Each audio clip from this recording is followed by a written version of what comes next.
The desert highway was one of those endless stretches where everything looked the same: flat land, burnt yellow sand, and a sky so big it made you feel small enough to disappear. My friends and I were driving to attend a music festival near Jaisalmer. It was supposed to be an exciting road trip, the kind you look back on years later. Asterisk, we didn't expect our memory of that trip to become something we would try to bury. Asterisk, the sun had vanished below the horizon. The air was dry and sharp. Our driver and my closest friend Karen kept tapping the steering wheel out of agitation.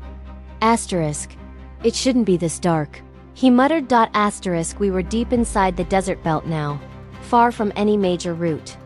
GPS had been worthless for the past hour.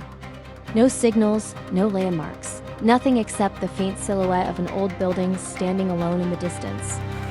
Asterisk, it looked like a forgotten motel. Asterisk, a single neon sign flickered above its roof. Asterisk, Desert Palms Inn. None of us found that comforting, but we had no choice.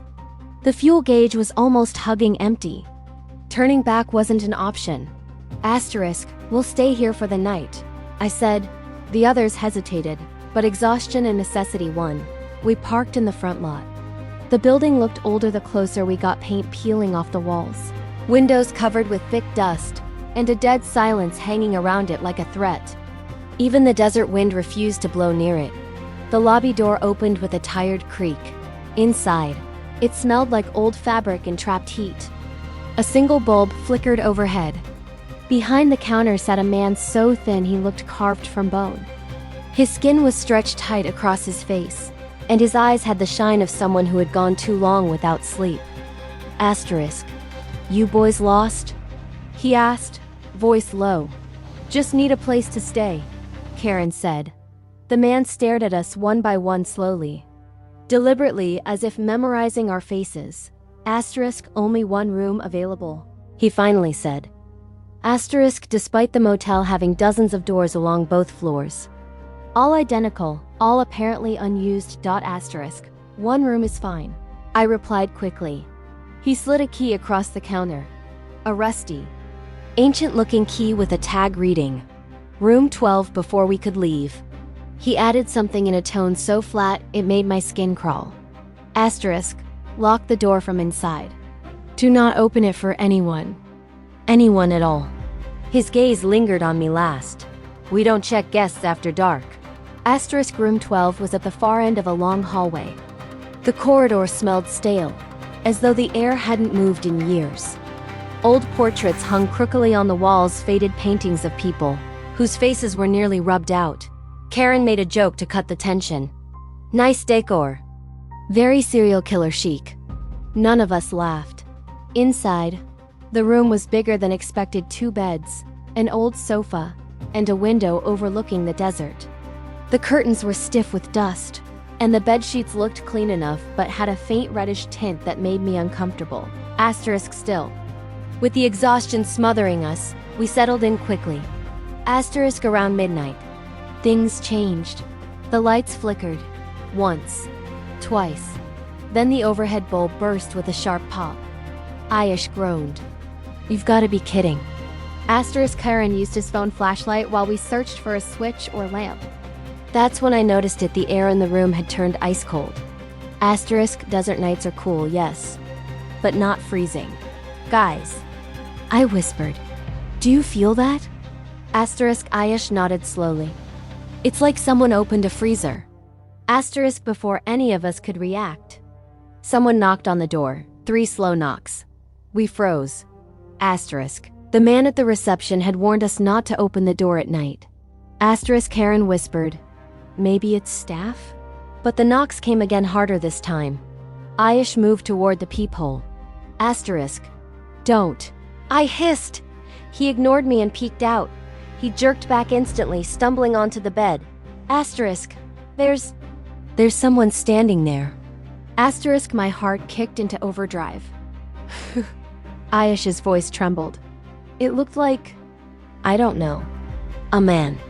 But his face, he couldn't finish. The knocks stopped. Asterisk, silence deeper than silence itself filled the room. The kind that presses against your ears. Asterisk, then, scratch, scratch. Scratch. Something was dragging its fingernails across our door, slowly, deliberately, scraping like it enjoyed the sound. Karen grabbed a chair to wedge under the handle. I held my breath, staring at the door, waiting for it to burst open. But it never did. The scratching continued for nearly 10 minutes. Then stopped, abruptly cut off mid-scrape. None of us blinked for a long time. We stayed awake until exhaustion forced our bodies to shut down. When dawn arrived, the room felt warm again. Sunlight filtered through the dusty curtains.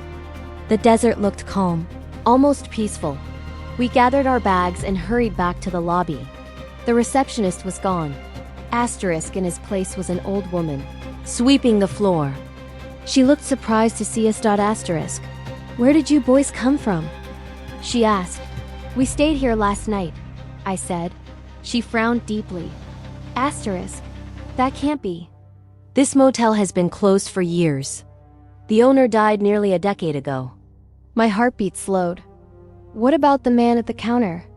I asked. Thin, tired looking, she shook her head. That was the owner. He passed away long ago. Heart failure. After that, no one has worked here. Ayosh whispered. What about room 12? The woman stared at us as if we had spoken a forbidden word. Room 12 was sealed shut. After the owner died. That's where his body was found. The air around us seemed to collapse inward. Karen's voice shook. We saw him. He gave us the key. The woman's broom fell from her hand. She whispered, if he gave you the key, then someone else must have been knocking as well. We sprinted out of the motel, not daring to look back. The sandstorm that followed wiped out the structure behind us until it faded completely, like it had never been there. To this day, none of us knows who or what stood outside room 12 that night. That sometimes, when I'm lying awake in the dead of night, I hear something. A slow, patient sound. Scratch. Scratch. Scratch. And I remember the warning. Do not open the door for anyone.